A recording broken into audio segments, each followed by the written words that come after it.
नमस्कार साथियों, मैं कुमार शिवा आप लोगों के समक्ष आज लेकर के आए हैं दो चर वाले रैखिक समीकरण के वस्तुनिष्ठ प्रश्न जो बिहार बोर्ड के एग्जाम में प्रत्येक साल रिपीटेड क्वेश्चंस होते हैं, बार बार पूछे जाने वाले क्वेश्चंस हैं। इन सभी क्वेश्चंस को जानना हमारे लिए अति महत्वपूर्ण है, क्योंकि आने वाले एग्जाम जो है हमारे नज़दीक हैं। फरवरी में हमारी एग्जाम होने वाली है और इस तरह के क्वेश्चंस जो है उस एग्जाम में पूछे जाने वाले हैं, तो इसीलिए इन सारी क्वेश्चनों को हमें जानना अति आवश्यक है। तो आप सबों के समक्ष में लेकर के आया हूँ ऑब्जेक्टिव के कुछ क्वेश्चंस। प्रत्येक टाइप से कुछ एक एक क्वेश्चंस ले रहे हैं हम। करीबन ऑब्जेक्टिव में आप लोग को 8 से 10 क्वेश्चंस कराएंगे और उस टाइप पे उस सभी फार्मूला बेस पे एक क्वेश्चंस रहेगा और सारी क्वेश्चनों को आप कर लेते हैं और सारा फार्मूला को याद कर लेते हैं, तो आपके एग्जाम में ये सारी क्वेश्चंस आसानी से बन जाएंगे और आपके रिजल्ट में बेहतर भूमिका निभाएंगे। आप लोग मेरे चैनल को सब्सक्राइब करना ना भूलिएगा, इस वीडियो को लाइक करना ना भूलिएगा, अंत तक जरूर देखिएगा और अपने दोस्तों के साथ अंत में शेयर जरूर कीजिएगा। चलिए, पहला क्वेश्चन क्या कहता है, ध्यान से देखते हैं। पहला क्वेश्चन कहता है कि यदि 3x - y = 5 तथा 6x - 2y = k के कोई हल न हो तो। यहाँ पे 3 फार्मूला आता है हम लोग के सामने।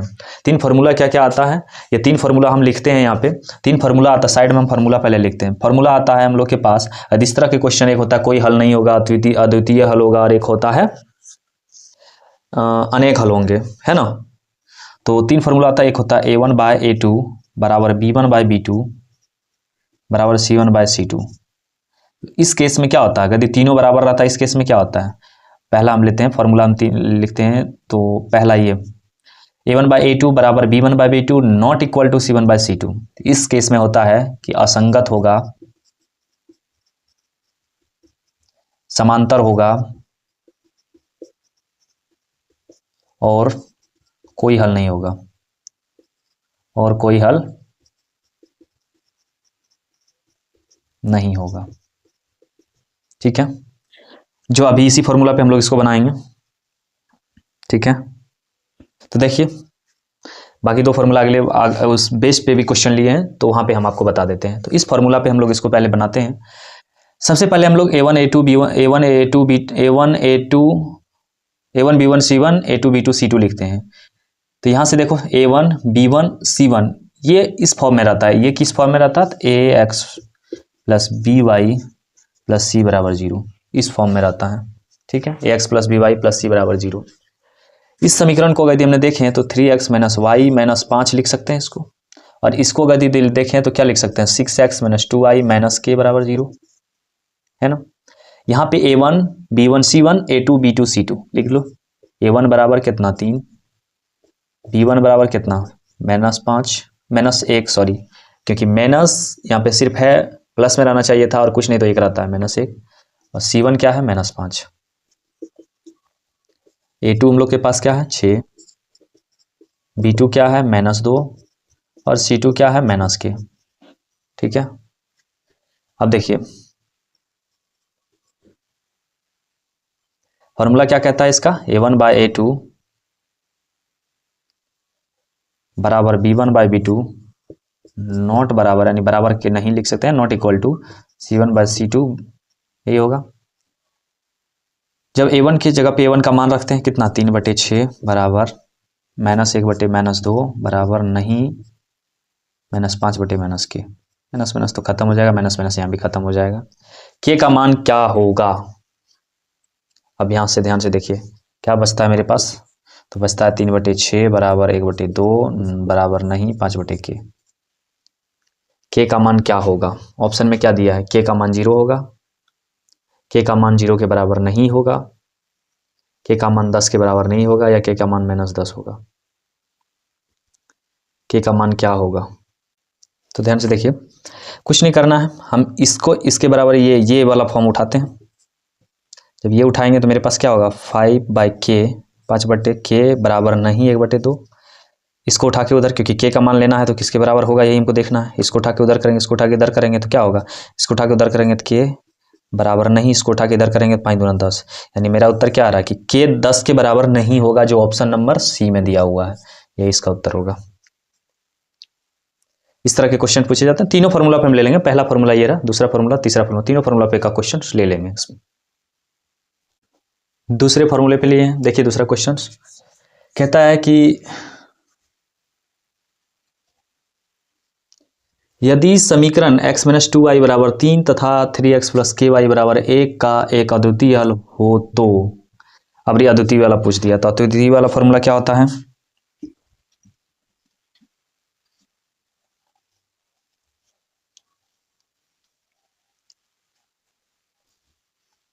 a1 by a2 not equal to b1 by b2 not equal to c1 by c2। ये एनसीईआरटी के बुक में भी दिया हुआ है। क्या होगा इसका? संगत है, प्रतिच्छेद करती है, एक अद्वितीय हल होगा। संगत है, प्रतिच्छेद करती है, एक हल होंगे या एक अद्वितीय हल होंगे, जो लिखना है एक हल, केवल एक हल होगा, केवल एक हल यानी अद्वितीय होगा। ठीक है, तो अभी हम लोग इसी फॉर्मूला पे बनाएंगे। ठीक है,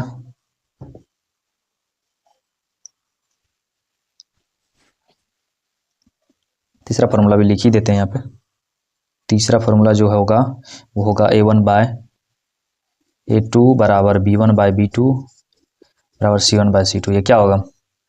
संगत है, संपाती है, अनेक हल होंगे। संगत है, संपाती है, अनेक हल होंगे।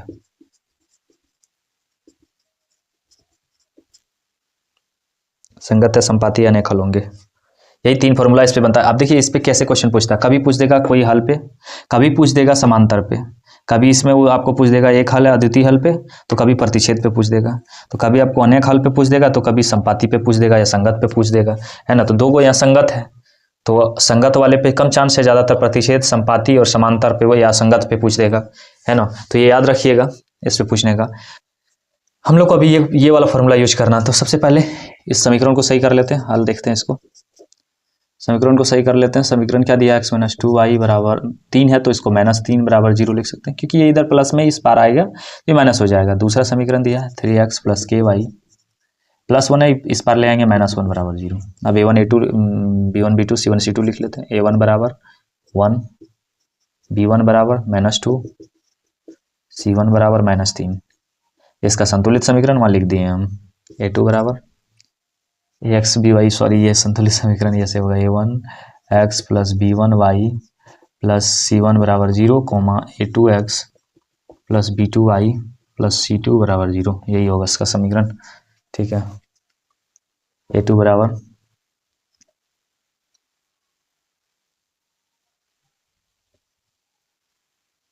तीन, b2 बराबर k और c2 बराबर -1। ठीक है, आप फॉर्मूला लिखते हैं a1 by a2 not equal to b1 by b2 not equal to c1 by c2। ठीक है, सबका मान रखिए।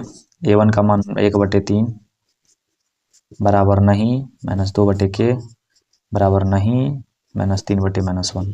किसी को बराबर में ले लीजिए, क्योंकि सब तो बराबर नहीं में है। इन दोनों को उठा लेते हैं, इन दोनों को, यहाँ माइनस खत्म हो जाएगा। इन दोनों को उठाएंगे तो क्या आएगा?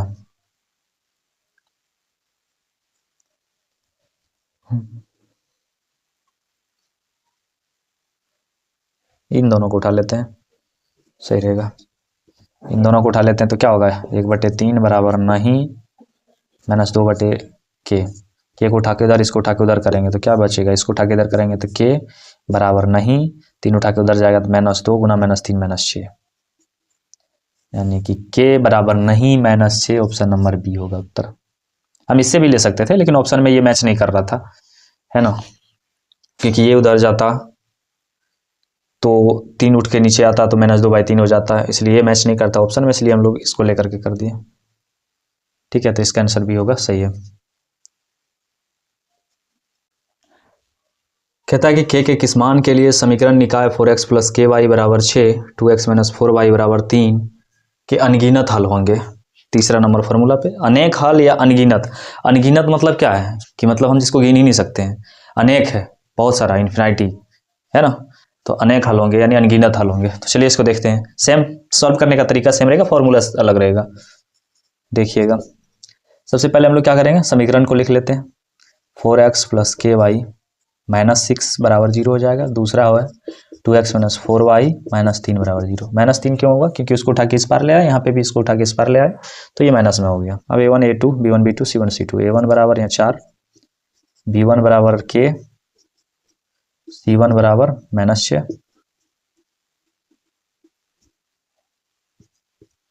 a2 बराबर 2, b2 बराबर -4, c2 बराबर -3। फॉर्मूला लिखिए, a1 बाई a2 बराबर b1 बाई b2 बराबर c1 बाई c2। सबका मान रखिए 4/2, यहाँ पे k बटे -4 -6 बटे -3, माइनस माइनस खत्म, 3 1 3, 3 दूना 6, 2 दूना 4, यानी क्या बचा, तो सिर्फ 2/1 बराबर k बटे -4 बराबर 2/1। ये सब आपस में बराबर, किसी के भी बराबर ले सकते हैं, किसी को भी, है ना। इन दोनों को ले लें क्या, हाँ इन दोनों को ले लेते हैं, कोई भी लो ऑप्शन सब मिल जाएगा। इन दोनों को ले लेते हैं तो क्या होगा, 2/1 बराबर k बटे -4। इसको उठा के उधर भेज दो तो मेरे पास k बराबर क्या बचेगा, ये उधर जाएगा, 4 दूना 8 -8 होगा, यानी k -8 के बराबर होगा। इसलिए k का मान जो होगा -8 होगा। क्या गया, k के किस मान के लिए, ये वाला उत्तर सही हो जाएगा। बी नंबर आपका उत्तर सही हो जाएगा। अगला क्वेश्चन है 2x प्लस 3y बराबर 11 और 2x माइनस 4y बराबर -24 के हल हैं। यानी कि x और y का मान पूछा है। देखो x और y का मान, समीकरण क्या दिया है, पहला यहां से हल करते हैं इसको। पहला समीकरण दिया है 2x प्लस 3y बराबर 11, इसको समीकरण 1 मान लेते हैं। दूसरा दिया है 2x माइनस 4y बराबर -24, समीकरण नंबर दूसरा। ठीक है, अब क्या होगा, इसको सिंपली सॉल्व करते हैं हम लोग। इसको यदि घटाएंगे, इसमें से घटाएंगे समीकरण 1 में समीकरण 2 को, तो ये माइनस में होगा, ये माइनस में है तो प्लस में होगा, ये माइनस में है तो प्लस में होगा। तो ये माइनस में होगा तो खत्म, ऊपर प्लस नीचे माइनस, ये खत्म। यहाँ क्या बचा, दोनों जगह प्लस, तो 3y और 4y टोटल 7y बराबर, ये भी प्लस ये भी प्लस, 24 और 11 कितना होगा, 24 10 34 1 35। तो y बराबर यहाँ क्या हो जाएगा, इस 7 को उठा के उधर चल भेजेंगे तो बराबर के उस पार, तो ये हो जाएगा गुना में उधर भागा में, 35/7, 7 से कटेगा 7 × 35, यानी y बराबर कितना निकलेगा, 5। ठीक है, अब y का मान कुछ नहीं करना, देखिए करना कि है y का मान समीकरण 1 में रखने पर, समीकरण 1 में जब रखते हैं, समीकरण 1 में रखने पर ऐसे भी अगर ये टाइम बचाना है आपको ना, तो y बराबर 5 देख लीजिए किस ऑप्शन में है, y बराबर 5 एक ऑप्शन है, मैं डी नंबर ऑप्शन में, तो ये टिक करके जा सकते हैं आप डायरेक्टली, है ना। अगर यदि इसको पूरा सॉल्व करना है तो देख लीजिए, y बराबर 5 है तो समीकरण 1 क्या दिया है, 2x प्लस 3y बराबर 11, 2x प्लस 3 गुना y के जगह पे y का मान 5 बराबर 11, तो क्या होगा, 2x बराबर 5 × 15, ये इधर जोड़ में है, उधर लेके जाएंगे घटा में होगा, यानी 11 × 15, तो 2x बराबर क्या होगा, 11 × 15 कितना, -4। x बराबर इधर 2 गुना में है, बराबर के उस पार भेजेंगे तो बटे में चल जाएगा, नहीं भाग में चल जाएगा, तो -4/2, 2 दूना यानी x बराबर कितना आएगा, -2।